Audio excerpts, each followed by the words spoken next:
Esselamu aleyküm.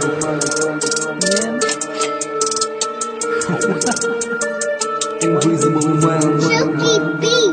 Yer yayrayan söz yari, sözlerime bir mani. Men yine geldim sınıfta kıydık gün khani. Lena da daytkhani, gıyzarın khalani. Gıyzımda öngümde içi kaptılın barlari. Hey barkhani, yanana barkhani. Yanana oloyloştum, sep yana marmani. Bu gıyzarın yarısı men yalinin armani. Geçip gittim görmeni, görsemem görmeni.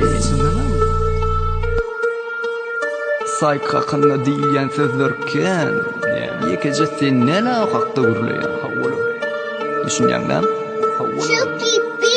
Bulon hözünün o niyetiye Senden aşımı Uzak yıllar veri rap yazyanan senin yaşın Tezelere degmek hiç men son kullanın yaşın Sana göröz yaşın ve sana görmen yaşın Bizemin vazam online Sözler dinleyeme gayn Yaltınım izinde düzmene boraysa online Cinapların cinavına hormatımı yollayan Dinlenye kinlenye dinlemin seni gollayan Bu sunvatto dinlenyen, kim iyice dinlenyen elbette. Onun ne? Cinapların cinavına şu cevap sıfatını kavuşturasınız da.